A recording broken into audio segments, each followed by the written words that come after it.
Lawyer Jagadish ಅವರ ಹ್ಮ್. ರಾಜಕಾರಣ ಅಂದ್ರೆ ಒಂದ್ ಕಡೆ ಕೆಲವು ವಿಚಾರಗಳಲ್ಲಿ ಪ್ರಕರಣಗಳಲ್ಲಿ ನೋಡೋದಾದ್ರೆ ಲಾಯರ್ ಜಗದೀಶ್ ಕಾಂಗ್ರೆಸ್ ಪಕ್ಷದ ಏಜೆಂಟ್ ಅಂತ ಒಂದು ವರ್ಗ. ಹ್ಮ್. ಇನ್ನೊಂದ್ ಕಡೆ ನೀವು ನೋಡಿದ್ರೆ ಇವಾಗ ಕಾಂಗ್ರೆಸ್ನು ಬಿಡ್ತಾ ಇಲ್ಲ, ಬಿಜೆಪಿನೂ ಬಿಡ್ತಾ ಇಲ್ಲ, ಜೆಡಿಎಸ್ನು ಬಿಡ್ತಾ ಇಲ್ಲ. ಸೊ ಲಾಯರ್ ಜಗದೀಶ್ ಅವರ ರಾಜಕೀಯ ಹಾದಿ ಏನು, ಮುಂದಿನ ಅವ್ರ ನಡೆ ಏನು? ಈಗ ಏನಾಗ್ತಾ ಇದೆ, ನಮ್ದು ಡೆಫಿನೆಟ್ಲಿ ಸೆಕ್ಯುಲರ್ ದೇಶ. ಯಾಕಂದ್ರೆ ಸಂವಿಧಾನದಲ್ಲಿ ಸೆಕ್ಯುಲರ್ ಅಂತ ಬರ್ತಿದೆ. ಇಷ್ಟೆಲ್ಲ ನಾನಾ ದೇಶ, ನಾನಾ ಜಾತಿ ಧರ್ಮಗಳ ಒಗ್ಗಟ್ಟಿನಲ್ಲಿ ನಮ್ಮ ದೇಶ ನಡೀತಾ ಇದೆ. ಹೌದು. ನಮ್ಮ ಮೇಲೆ ಸಂವಿಧಾನಿಕ ಕರ್ತವ್ಯಗಳು ಕೂಡ ಇದೆ. ನಮ್ಮಲ್ಲಿ ಯಾವುದೇ ಜಾತಿ ಧರ್ಮದ ಹೆಸರು ಹೇಳ್ಕೊಂಡು ಯಾರು ಕೂಡ ಮೇಲಲ್ಲ ಕೀಳಲ್ಲ, ಎಲ್ಲರೂ ಕೂಡ ಈಕ್ವಲ್ ಅಂತ ಸಂವಿಧಾನ ಹೇಳುತ್ತೆ. ಆ ನಿಟ್ಟಿನಲ್ಲಿ ಮಾತಾಡೋದಾದ್ರೆ ಒಂದಷ್ಟು ಕಾಂಗ್ರೆಸ್ ಅವರು ಸೆಕ್ಯುಲರ್ ಅಂತ ಅನ್ಕೊಂಡು ಅವ್ರ ಜೊತೆ ಇದ್ದಾರೆ. ಅದನ್ನ ನಂಬಿ ನಾವೆಲ್ಲ 2023 ಬಿಜೆಪಿನ ವಿರೋಧ ಮಾಡಿದ್ದು ನಿಜ. ಆ ಸಮಯದಲ್ಲಿ ADGP Amrit Pal PSS scam ಅಲ್ಲಿ ಅವ್ರಗಳನ್ನ ಜೈಲು ಕಳ್ಸಿದ್ವಿ. ಒಬ್ಬ ರಮೇಶ್ ಜಾರಕಿಹೊಳಿನ ಎಕ್ಸ್ಪೋಸ್ ಮಾಡಿದ್ವಿ. ಸಾಕಷ್ಟು ಹಗರಣಗಳನ್ನ ಬಹಿರಂಗಪಡಿಸ್ವಿ. ಸತತವಾಗಿ ಬಿಜೆಪಿನ ವಿರೋಧ ಮಾಡಿದ್ವಿ. ಯಾಕಂತಂದ್ರೆ ಎಲ್ಲೋ ಒಂದು ಕಡೆ ಜಾತಿ ಧರ್ಮದ ರಾಜಕೀಯ ಇಟ್ಕೊಂಡು ಕರ್ನಾಟಕವನ್ನು ಒಡೆದ್ಬಿಡ್ತಾರ ಅನ್ನೋ ಒಂದು ಭಯದಿಂದ ಸೆಕ್ಯುಲರ್ ಫೀಚರ್ಸ್ ಇರುವಂತ ಜೊತೆ ಸೇರ್ಕೊಂಡ್ವಿ. ಈಗ ಕಾಂಗ್ರೆಸ್ 2.5 ವರ್ಷದಲ್ಲಿ ಈಗ ಅವರು ಗಂಗಾ ಆರತಿ ಮಾಡಿದ್ರೆ ಈಗ ಕಾವೇರಿ ಆರತಿ ಮಾಡಕ್ಕೆ ಶಿವಕುಮಾರ್ ಶೋಷಿಸ್ಕೊಂಡವನೆ. ಈಗ ಇಲ್ಲೂ ಕೂಡ ನೋಡಕ್ಕೆ ಕಾಂಗ್ರೆಸ್ ಅಷ್ಟೇ, ಒಳಗಡೆ ಎಲ್ಲ ಕೇಸರಿಮಯ ಮಟ್ಟಕ್ಕೆ ಮಾಡಿ ಇಟ್ಟು ಬಿಟ್ಟಿದ್ದಾರೆ. ಎಸ್ಪೆಷಲಿ DK ಶಿವಕುಮಾರ್ ಅಂತವ್ರು ಅಂತ ಈಗ ನಮಗೂ ಅರ್ಥ ಆಗ್ತಾ ಇದೆ. ಆಮೇಲೆ ಅವ್ರ ಸಮಯದಲ್ಲೂ ಕೂಡ ಮಂಗಳೂರು ಅಲ್ಲಿ ಇಲ್ಲಿ ಕೋಮು ಗಲಭೆಗಳು ನಡೀತಾ ಇತ್ತು. ಕಾಂಗ್ರೆಸ್ ಬಂದ್ಮೇಲೆ ಇನ್ನೂ ಜಾಸ್ತಿ ಆಗಿದೆ. ಅದು ಕೂಡ ಎಲ್ಲೂ ಕಂಟ್ರೋಲ್ ಆಗಿಲ್ಲ. ಆಮೇಲೆ ನಮ್ಮ ದೇಶದ ಸಂವಿಧಾನ ಒಂದು ಧರ್ಮಕ್ಕೋ ಒಂದು ಜಾತಿಗೂ ಸೀಮಿತವಾಗಿಲ್ಲ. ಜಾತಿ ಧರ್ಮಗಳಿಂದ ಹೊರಗಡೆ ಇದ್ದು ಜನಪ್ರತಿನಿಧಿಗಳು, CMಗಳು, ಡೆಪ್ಯೂಟಿ CMಗಳು, ಮಿನಿಸ್ಟರ್ಗಳು ಕೆಲಸ ಮಾಡ್ಬೇಕು. ಯಾರು ಮಾಡ್ತಾ ಇದ್ದಾರೆ? ಆಮೇಲೆ ಕಾಂಗ್ರೆಸ್ ಅನ್ನೋದು ಎಲ್ಲೋ ಒಂದು ಕಡೆ ಭ್ರಷ್ಟಾಚಾರ ನಿರ್ಮೂಲನೆ ಮಾಡ್ತಾರೆ. ಸಿದ್ದರಾಮಯ್ಯ ಇವರೆಲ್ಲ ಹೇಳಿ ಬಂದವ್ರೆ. ಆಮೇಲೆ 40% ಆರೋಪ ಮಾಡಿ ಬಂದಂತವ್ರು ಇವ್ರುಗಳು ಇವ್ರ ಮೇಲೆ ಅದೇ ಆರೋಪ ಇವತ್ತು ಬರ್ತಾ ಇದೆ. ಸೊ ಯಾವ ನಿಟ್ಟಿನಲ್ಲಿ ಕಾಂಗ್ರೆಸ್ ಒಂದು ಆಲ್ಟರ್ನೇಟಿವ್ ಇನ್ ಮುಂದೆ ಅಂತ ನಾವು ಅನ್ಕೊಳ್ಳೋಣ. ಕಮಿಂಗ್ ಟು JDS ಇಷ್ಟು ಸಾರಿ ಅಧಿಕಾರ ಅನುಭವಿಸಿ ಏನ್ ಬದಲಾವಣೆ ಮಾಡಿದ್ದಾರೆ? ಬೆಂಗಳೂರಲ್ಲಿ 1250 ಕೆರೆಗಳನ್ನ ಮುಚ್ಚಿ ಮಾರಿ ತಿಂದಿದ್ದಾರೆ. ಕರ್ನಾಟಕದಲ್ಲಿ 41,000 ಕೆರೆಗಳಿದೆ. 11,000 ಕೆರೆಗಳನ್ನ ಇದೇ ರಾಜಕಾರಣಿಗಳು ಆಡಳಿತ ಮುಚ್ಚಿ ಮಾರಿ ತಿಂದಾಕಿದ್ದಾರೆ. 41,000 ಕೆರೆಗಳನ್ನ ಹೂಳೆತ್ತಿಲ್ಲ. 10 ಲಕ್ಷ ಬೋರ್ವೆಲ್ಗಳಿದೆ. 1,500 ಅಡಿಗೆ ನೀರು ಹೊರಟೋಗಿದೆ. ಕೆರೆಗಳನ್ನ ಹೂಳೆತ್ತಿದ್ರೆ ಬೋರ್ವೆಲ್ ನೀರ್ ಮೇಲಕ್ ಬರ್ತದೆ. 2 ಅವರ್ ಕರೆಂಟ್ ಕೊಡಲ್ಲ ನಮ್ಮ ರೈತರುಗಳಿಗೆ. 2,000 ರೈತರ ಆತ್ಮಹತ್ಯೆ ಆಗಿದೆ. ಬೆಲೆ ಏರಿಕೆ ಮಾಡಿಟ್ಟಿದ್ದಾರೆ. ಇಂಥ ಬೆಲೆ ಏರಿಕೆ ಮಾಡಿಲ್ಲ. ಹಾಲಾಗಿರ್ಬೋದು, ನೀರಾಗಿರ್ಬೋದು, ಕರೆಂಟ್ ಆಗಿರ್ಬೋದು, ಮೆಟ್ರೋ, ಶಿಕ್ಷಣ ಎಲ್ಲವುದು ಬೆಲೆ ಏರಿಕೆ ಮಾಡಿದೆ. ಬಡವರಿಗೆಲ್ಲ ಬೆಂಕಿ ಇಟ್ಬಿಟ್ಟು ಬಾಟಮ್ಗೆ ಇವ್ರುಗಳು ಹೆಲಿಕಾಪ್ಟರ್ ಅಲ್ಲಿ ಓಡಾಡ್ಕೊಂಡು ಇವ್ರುಗಳನ್ನ DK ಶಿವಕುಮಾರ್ ತರ RCB ಫಂಕ್ಷನ್ಗಳಲ್ಲಿ ಪ್ರಮೋಷನ್ ಮಾಡ್ಕೊಂಡು ನಾನು ಮುಖ್ಯಮಂತ್ರಿ ಆಗ್ತೀನಿ ಅಂತ. ಯಾವ ಸುಡ್ಗಾಡ್ಗೆ ಇವ್ರು ಮುಖ್ಯಮಂತ್ರಿ ಆಗ್ಬೇಕು ಅಂತ ನನ್ಗಂತೂ ಗೊತ್ತಿಲ್ಲ. ಸಮಾಜವನ್ನ ಸುಡ್ಗಾಡು ಮಾಡಿ ಇಟ್ಟುಬಿಟ್ಟಿದ್ದಾರೆ. ಭ್ರಷ್ಟಾಚಾರ ತುಂಬಿ ತುಳುಕ್ತಾ ಇದೆ. ಭ್ರಷ್ಟಾಚಾರವನ್ನ ನಿಗ್ರಹ ಮಾಡಬೇಕಾದಂತ ಲೋಕಾಯುಕ್ತದಲ್ಲಿ SP ಗಳು, ಪೊಲೀಸರು ಮಂತ್ಲಿ ರೋಲ್ ಕಾಲು, ವೀಕ್ಲಿ ರೋಲ್ ಕಾಲುಗಳು ಮಾಡ್ಕೊಂಡು ಇಡೀ ಕರ್ನಾಟಕ ಲೋಕಾಯುಕ್ತವನ್ನೇ ಸರ್ವನಾಶ ಮಾಡಿಟ್ಟಿದ್ದಾರೆ. ಅಧಿಕಾರಿಗಳು ಲಂಚ ಕೊಡದೆ ಯಾವುದೇ ಕೆಲಸ ಕಾಂಗ್ರೆಸ್ ಸರ್ಕಾರದಲ್ಲಿ ಆಗ್ತಾ ಇಲ್ಲ. ಹಿಂದೆ ಬಿಜೆಪಿನೂ ಆಗಿಲ್ಲ. ಇವ್ರು ಏನೂ ಕಡಿಮೆ ಇಲ್ಲ. ಭ್ರಷ್ಟಾಚಾರವನ್ನ ಮಟ್ಟ ಹಾಕಬೇಕಾದಂತ ವ್ಯಕ್ತಿಗಳು ಸ್ವತಃ ಭ್ರಷ್ಟಾಚಾರದ ಆರೋಪಗಳು ಬರ್ತಾ ಇದೆ. DK ಶಿವಕುಮಾರ್ ಮೇಲೆ ಕಮಿಷನ್ ಆರೋಪ ಇದೆ. ಸತೀಶ್ ಜಾರಕಿಹೊಳಿ ಮೇಲೆ ರಿಟರ್ನ್ ಕಂಪ್ಲೇಂಟ್ ಇದೆ. ಒಬ್ಬ ಸಿದ್ದರಾಮಯ್ಯ ನನ್ನ ಸರ್ಕಾರದ ಮೇಲೆ ಅಥವಾ ನನ್ನ ಮೇಲೆ ಕಪ್ಪು ಚಿಕ್ಕ ಅಂತ ಹೇಳ್ದಂತ ರಾಮದಾಸ್ 3 ಜನ ಮೇಲೆ ಇದೆ ಹೇಳ್ದಂತ ಸಿದ್ದರಾಮಯ್ಯ. ಆ ಕಂಪ್ಲೇಂಟ್ ಬಂದ್ರೆ CBI ಕೊಟ್ಟು ತನಿಖೆ ಮಾಡಿಸ್ಬೇಕಲ್ವಾ? ಯಾಕಂದ್ರೆ ಇವ್ರ ಸರ್ಕಾರದವರು ಇವ್ರ ಮೇಲೆ ಬಂದಿರೋ ಆರೋಪನ ಮಾಡಕ್ ಆಗಲ್ಲ. ಅದನ್ನ ಸೈಡಿಗೆ ಬಿಸಾಕ್ತಾರೆ. ಅದು ಮುಂದುವರೆದ ಭಾಗದಲ್ಲಿ RCB ಸೆಲೆಬ್ರೇಷನ್ 11 ಜನಕ್ಕೆ ಬಲಿಯಾಗುತ್ತೆ. ಇವತ್ತು ಯಾವುದೇ ಉತ್ತರ ಇಲ್ಲ. ಸಿದ್ದರಾಮಯ್ಯನವ್ರಿಗೆ ವಯಸ್ಸಾಗಿದೆ. ಸಿದ್ದರಾಮಯ್ಯನಂತೂ ರಿಟೈರ್ ತಗೊಳ್ಬೇಕು. ಸಿದ್ದರಾಮಯ್ಯನ ಆಗಿರ್ಬೋದು, ಯಡಿಯೂರಪ್ಪನ ಮಕ್ಕಳಾಗಿರ್ಬೋದು, ಕುಮಾರಸ್ವಾಮಿ ಅವರಾಗಿರ್ಬೋದು, ಇದ್ರಲ್ಲಿ ದಾವಣಗೆರೆಯಲ್ಲಿ ಶಾಮನೂರು ಶಿವಶಂಕರಪ್ಪ ಆಗಿರ್ಬೋದು, ಜಾರಕಿಹೊಳಿ ಫ್ಯಾಮಿಲಿ ಆಗಿರ್ಬೋದು, ಲಕ್ಷ್ಮೀ ಹೆಬ್ಬಾಳ್ಕರ್ ಫ್ಯಾಮಿಲಿ ಆಗಿರ್ಬೋದು, ಈಶ್ವರ್ ಖಂಡ್ರೆ ಆಗಿರ್ಬೋದು. ಸರ್ ಇವ್ರನ್ನೆಲ್ಲ ಸೋಲಿಸ್ಬೇಕು. ಈ 60-70 ಕುಟುಂಬಗಳು ಕರ್ನಾಟಕವಾದ ರಾಜಕೀಯವನ್ನ ಹಿಡ್ಕೊಂಡು 4 ಲಕ್ಷ ಕೋಟಿ ಬಜೆಟ್ ಅನ್ನ ನುಂಗಂಡು ಇವ್ರು ಏನು ಉದ್ಧಾರ ಮಾಡಿಲ್ಲ. ಉದ್ಧಾರ ಮಾಡಿದ್ರೆ ಇಷ್ಟೆಲ್ಲ ಸಮಸ್ಯೆ ಹಾಕಿರ್ತಾ ಇತ್ತು. ಇಷ್ಟೆಲ್ಲ ಬೆಲೆ ಏರಿಕೆ ಯಾಕಾಗ್ತಾ ಇತ್ತು. ಜನರು ಕಣ್ಣೀರಲ್ಲಿ ಕೈ ತೊಳ್ಕೊಂಡು ಜೀವನ ಮಾಡೋ ಪರಿಸ್ಥಿತಿಗೆ ನಾವು ಬಂದಿದೀವಿ. ಒಂದು ಕೆಲಸ ಮಾಡಿದ್ರೆ ಸಾಲಲ್ಲ. ಇವತ್ತು ಒಂದು ಡೇ ಶಿಫ್ಟ್ ಮಾಡದೆ ಆಗಲ್ಲ. ಪಾರ್ಟ್ ಟೈಮ್ ಶಿಫ್ಟ್ ಮಾಡ್ಬೇಕು, ನೈಟ್ ಶಿಫ್ಟ್ ಮಾಡ್ಬೇಕು. ಆವಾಗಲೇ ಜೀವನ ಸಾಗಿಸದ ಮಟ್ಟಕ್ಕೆ ಈ ಸಮಾಜವನ್ನ ತಂದಿಟ್ಟಿದ್ದಾರೆ.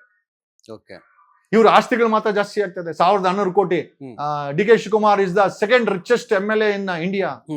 93% MLAಗಳು ಆಯ್ಕೆ ಆಗಿರೋರು ಟ್ರಾನ್ಸ್ಪರೆನ್ಸಿ ಇಂಟರ್ನ್ಯಾಷನಲ್ ಹೇಳ್ತಾ ಇದೆ. 2023 ಆಯ್ಕೆ ಆದಂತ 224 MLA 93% ಕೋಟ್ಯಾಧೀಶ್ವರಂತೆ.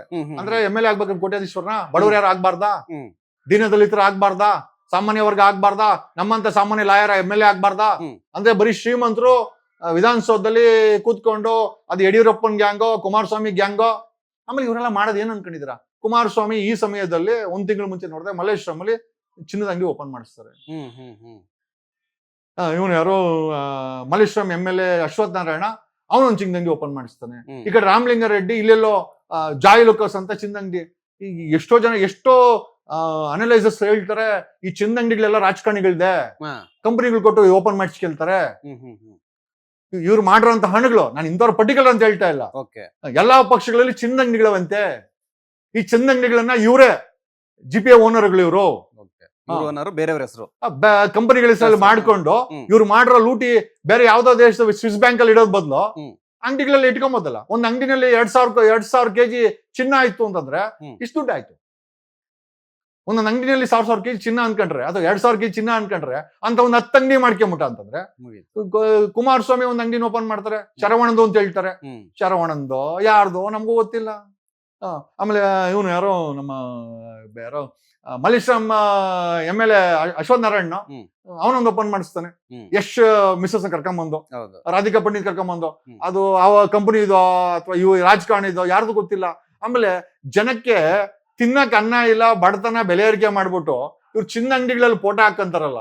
ರಾಮಲಿಂಗಾರೆಡ್ಡಿ ಜಾಯ್ ಲುಕಾಸ್ ಯಾವ್ದೋ ಅದನ್ನ ಓಪನ್ ಮಾಡ್ತಾರೆ. ಕಾಂಗ್ರೆಸ್ BJP ದಳ 3 ಜನನು ಚಿನ್ನ ಅಂಗಡಿಗಳು ಓಪನ್ ಮಾಡ್ತಾರೆ ಅಂತಂದ್ರೆ, ಆಮೇಲೆ ಆರೋಪಗಳು ಇದೆ. ಚಿನ್ನ ಅಂಗಡಿಗಳು ಓನರ್ಗಳು, ರಾಜಕಾರಣಿಗಳು ಕದ್ದಿರೋ ದುಡ್ಡನ್ನ ಚಿನ್ನ ಅಂಗಡಿಗಳು ಓಪನ್ ಮಾಡ್ಕೊಂಡು ಮಡ್ಕಂತಾವ್ರೆ. ಮುಂಚೆ ತರ ಸ್ವಿಸ್ ಗೀಸ್ಗೆ ಹೋಗ್ಬೇಕಾಗಿಲ್ಲ. ಈಗ 1000 kg, ಈಗ 1 kg ಚಿನ್ನ 1 ಕೋಟಿ ರೂಪಾಯಿ ಆಗ್ಬಿಟ್ಟಿದೆ. 1000 kg ಮಡ್ಕೊಂಡ್ರೆ 2,000 kg ಮಡ್ಕೊಂಡ್ರೆ ಅಲ್ಲೇ ಆಗೋಯ್ತಲ್ಲ ಸರ್, ಅಲ್ಲೇ ಆಗೋಯ್ತು. ಒಂದ್ 10 ಚಿನ್ನಂಗಿ ಮಡ್ಕೊಂಬಿಟ್ಟ ಅಂದ್ರೆ ಒಬ್ಬ ರಾಜಕಾರಣಿ, ನೀನ್ ಕದ್ದಿರೋದೆಲ್ಲ ಒಂದ್ 5-6 ಲಕ್ಷ ಕೋಟಿ ಅಲ್ಲೇ ಇನ್ವೆಸ್ಟ್ಮೆಂಟ್ ಇರ್ತದೆ. ಇಲ್ಲಿ ಹೋಗಂತ ಸ್ವಿಸ್ಗೂ ಹೋಗೋ ಅವಶ್ಯಕತೆ ಇಲ್ಲ, ಎಂತದ್ದು ಇಲ್ಲ. ಅಂಗಡಿಗಳ ಹೆಸರಲ್ಲಿ ಇವರು ಕದ್ದಿರೋ ದುಡ್ಡುಗಳನ್ನ ಇವರು ಮಡಗ್ತಾ ಇದಾರೆ, ಚಿನ್ನ ಅಂಗಡಿಗಳಲ್ಲಿ ಮಡಗ್ತಾ ಇದಾರೆ. ಚಿನ್ನ ಅಂಗಡಿ ಓನರ್ಗಳು ಬೇನಾಮಿ ರಾಜಕಾರಣಿಗಳೇ, ಅದಕ್ಕೆ ಇವ್ರುಗಳೇ ಓಪನ್ ಮಾಡ್ತಾವ್ರೆ ಅನ್ನೋ ಆರೋಪ ಇದೆ. ಅದು ನಿಜನಾ ಸುಳ್ಳೋ ಇವರೇ ಹೇಳ್ಬೇಕು. ಈಗ ನೋಡಿ, ಕುಮಾರಸ್ವಾಮಿ ಶರವಣ ಕೈಲಿ ಓಪನ್ ಮಾಡ್ಸಿದ್ರೆ ಅಶ್ವತ್ನು ಅಲ್ಲೊಂದು ಓಪನ್ ಮಾಡ್ಕೊಂತಾರೆ. ಕುಮಾರಸ್ವಾಮಿ ದಳ, ಅಶ್ವತ್ನು BJP, ರಾಮಲಿಂಗಾರೆಡ್ಡಿ ಓಪನ್ ಮಾಡ್ತಾರೆ. ರಾಮಲಿಂಗಾರೆಡ್ಡಿ ಮತ್ತೆ ಮುಸ್ಲಿಂ ನಾಯಕರುಗಳು, ಇದು ಕಾಂಗ್ರೆಸ್ ಅಂತ. ಅಂದ್ರೆ 3 ಪಕ್ಷದವರು ಚಿನ್ನಂಗಡಿಗಳು ಓಪನ್ ಮಾಡ್ಕೊಂಡು ಬೇನಾಮಿ ಮಾಡ್ಕೊಂಡಾರ ಅಂತ ಏನಾದ್ರು ಸಮಾಜಕ್ಕೆ ಹೇಳ್ತಾವ್ರ? ನನ್ಗೆ ಗೊತ್ತಿಲ್ಲ, ಇರ್ಬಹುದು ಅಂತ ಅಲ್ಲ, ಗೊತ್ತಿಲ್ಲ. ಪ್ರಶ್ನಾತೀತವಾದಂತ ಚಿಹ್ನೆಗಳಿವೆಲ್ಲ ಯಾರು ಇನ್ವೆಸ್ಟಿಗೇಷನ್ ಮಾಡ್ತಾರೆ? ಈಗ ಕದ್ದಿರೋ ದುಡ್ಡೆಲ್ಲ ಎಲ್ಲಿ ಹೋಗ್ತಾ ಇದೆ? ಕದ್ದಿರೋ ದುಡ್ಡೆಲ್ಲ ಈ ತರ ನಮ್ಗೆ ಟೋಪಿ ಹಾಕಕ್ಕೆ ಚಿನ್ನಂಗಡಿಗಳನ್ನ ಒಂದ್ ರೀತಿ ಪ್ರೈವೇಟ್ ಬ್ಯಾಂಕ್ ಗಳಾಗಿ ಅವ್ರು ಮಡ್ಕೊಂಡಿದ್ದಾರೆ. ಚಿನ್ನಂಗಡಿಗಳು ರಾಜಕಾರಣಿಗಳ ಪ್ರೈವೇಟ್ ಬ್ಯಾಂಕ್ ಅನ್ನೋ ಆರೋಪ ಸಹ ಇದೆ. ಎಲ್ಲ ಅಲ್ಲ, ಒಂದಷ್ಟು ಚಿನ್ನಂಗಡಿಗಳು ರಾಜಕಾರಣಿಗಳು ಓನರ್ಗಳು ದುಬೈನಲ್ಲಿ ಓಪನ್ ಮಾಡಿದಾರಂತೆ. ಇಲ್ಲಲ್ದಿರೋ ದುಬೈಗಳಲ್ಲಿ ಓಪನ್ ಮಾಡ್ಕೊಂಡಿದ್ದಾರೆ. ದುಬೈನಲ್ಲಿ 5,000 kg 10,000 kg ಸ್ಟಾಕ್ ಮಾಡಬಹುದಂತೆ ಅಲ್ಲಿ, ಯಾಕಂದ್ರೆ ಡ್ಯೂಟಿ ಫ್ರೀ ಇದೆ ಅಲ್ಲಿ. ಇನ್ವೆಸ್ಟ್ಮೆಂಟ್ ಗೆ ತುಂಬಾ ಈಸಿ ಅಂತ. ಕರ್ನಾಟಕದಲ್ಲಿ ಮೋಸ್ಟ್ ಆಫ್ ದ ಚಿನ್ನದ ಅಂಗಡಿಗಳು ರಾಜಕಾರಣಿಗಳ ಬೇನಾಮಿ ಪ್ರೈವೇಟ್ ಬ್ಯಾಂಕ್ ಗಳಾಗಿ ಮಾರ್ಪಟ್ಟಿದೆ ಅನ್ನೋ ಆರೋಪ ಸಹ ಇದೆ. ಇನ್ವೆಸ್ಟಿಗೇಷನ್ ಯಾರು ಮಾಡ್ತಾರೆ? ಯಾವ ED ಮಾಡ್ತದೆ, ಯಾವ CBI ಮಾಡ್ತದೆ? ಆಮೇಲೆ ಇವರೇ ಓಪನಿಂಗ್ ಮಾಡಿ ಜನರೇ ಬಹಿರಂಗವಾಗಿನೋ ಅಥವಾ ಇಂಡೈರೆಕ್ಟ್ ಆಗಿನೋ ತೋರಿಸ್ತಾ ಇದ್ದಾರೆ. ಶರವಣಂಗೂ ಕುಮಾರಸ್ವಾಮಿಗೆ ಏನ್ ಸಂಬಂಧ? ಶರವಣ ತಮಿಳ್ನಾಡಿನ ಬಂದು ಅಷ್ಟು ದುಡ್ಡು ಮಾಡಕ್ ಸಾಧ್ಯನಾ? ಅಶ್ವತ್ನು ಅಶ್ವಥ್ ನಾರಾಯಣ ಓಪನ್ ಮಾಡ್ತಾನಂತಂದ್ರೆ ಏನಿದು? ಅಂದ್ರೆ ಒಂದೇ ಸಮಯದಲ್ಲಿ ಓಪನ್ ಆಗುತ್ತೆ ಇವೆಲ್ಲ, ನೀವು ನೋಡ್ಬೋದು ಬೇಕಾರೆ. ಕುಮಾರಸ್ವಾಮಿ ಓಪನ್ ಆಗಿದ ತಕ್ಷಣ ಅಶ್ವಥ್ ನಾರಾಯಣ ಇನ್ನೊಂದು ವಾರದಲ್ಲಿ ಓಪನ್ ಮಾಡ್ತಾರೆ. ಅದಾಗಿದ ತಕ್ಷಣ ರಾಮಲಿಂಗಾರೆಡ್ಡಿ ಓಪನ್ ಮಾಡ್ತಾರೆ. ಪ್ಯಾರಲ್ ಆಗಿ ಏನ್ ಕಾಂಪಿಟೇಷನ್? ಅಥವಾ ದಳದೊಂದು ಚಿನ್ನಂಗಿ ಬಂದ್ರೆ ಬಿಜೆಪಿ ಒಂದು ಚಿನ್ನಂಗಿ ಬರ್ಬೇಕಂತನ? ಬಿಜೆಪಿ ಬಂದ ತಕ್ಷಣ ಕಾಂಗ್ರೆಸ್ ನಮ್ದು ಒಂದು ಇರ್ಲಿ ಅಂತನ? What is it? ಕದ್ದಿರೋ ದುಡ್ಡೆಲ್ಲ ಎಲ್ಲಿ ಹೋಗ್ತಾ ಇದೆ? ಭ್ರಷ್ಟಾಚಾರದ ದುಡ್ಡೆಲ್ಲ ಎಲ್ಲಿ ಹೋಗ್ತಾ ಇದೆ? ಮುಂಚೆ ಆಗಿದ್ರೆ ಮೋದಿ ಅವ್ರು ಬರಕ್ ಮುಂಚೆ ಎಲ್ಲ ಕ್ಯಾಶ್ ಎಲ್ಲ ಮಡಗ್ತಾ ಇದ್ರು. ಈ ಕ್ಯಾಶ್ ನೋಟ್ ಬ್ಯಾನ್ ಯಾವಾಗ? ಯಾಕಂದ್ರೆ ಇವರು ಒಂಥರ ಇನ್ಸೇನ್ ರಾಜಕಾರಣಿಗಳಿದ್ದಂಗೆ BJP ಕೇಂದ್ರ ಸರ್ಕಾರದವರು. ಯಾವ ಮಧ್ಯರಾತ್ರಿಯಲ್ಲಿ ನೋಟ್ ಬ್ಯಾನ್ ಅನ್ಬಿಡ್ತಾರ ಅಂತೇಳಿ ಆ ನೋಟ್ಗಳನ್ನೆಲ್ಲ. ಈಗ ನೋಡಿ, ನಾನು ಈ ಚಿನ್ನದ ಕನೆಕ್ಷನ್ ಏನಕ್ಕೆ ಕೇಳ್ತಾ ಇದೀನಿ ಅಂತಂದ್ರೆ, DGP ಮಗಳು ರನ್ಯಾ ರಾವ್ 3 ವರ್ಷದಿಂದ ಕೋಲ್ಡ್ ಸ್ಮಗ್ಲಿಂಗ್ ಮಾಡ್ಕೊಂಡ್ ಬಂದಿದ್ದಾಳೆ. ಏನಾಗ್ತಾ ಇದೆ? ಕದ್ದಿರೋ ಕ್ಯಾಶ್ ಎಲ್ಲ ಒಂದು ಪ್ರಾಪರ್ಟಿ ಮಾಡಿದ್ರೆ DRI ED BD ಎಲ್ಲ ಬಂದ್ಬಿಡ್ತಾರೆ. ಸೊ ರೆಕಾರ್ಡ್ ಬಂದಂಗೆ ಚಿನ್ನಕ್ಕೆ ಯಾವ ಹೆಸರು ಹಾಕ್ತೀರಾ? ನೋಟ್ ಮಾಡ್ಕೊಂಡ್ರೆ ಬ್ಯಾನ್ ಆಯ್ತು ಅಂತಂದ್ರೆ ನೋಟ್ಗಳನ್ನೆಲ್ಲ ಬಿಸಾಕ್ಬೇಕು. ಪ್ರಾಪರ್ಟಿಗಳು ಆನ್ ರೆಕಾರ್ಡ್ ಬಂದ್ಬಿಡ್ತವೆ. ಅದನ್ನ ED ಪಡಿ ಯಾರನ್ನ CBI ತನಿಖೆ ಮಾಡ್ಬಿಡ್ತಾರೆ. ಚಿನ್ನನ ಯಾರು ತನಿಖೆ ಮಾಡಕ್ಕಾಗತ್ತೆ? ನನಗೆ ಯಾರೋ ಹೇಳಿದ್ದು, ಒಬ್ಬ ರಾಜಕಾರಣಿದು 120 ಚಿನ್ನ ಅಂಗಡಿಗಳು ಕರ್ನಾಟಕದಲ್ಲವಂತೆ. ಒಂದೊಂದು 1,000 kg ಅನ್ಕೊಂಡ್ರೆ ಅಲ್ಲಿ ಎಷ್ಟಾಯ್ತು? ನೀವೇ ಲೆಕ್ಕ ಹಾಕಿ. ಯಾವ ಪಕ್ಷ?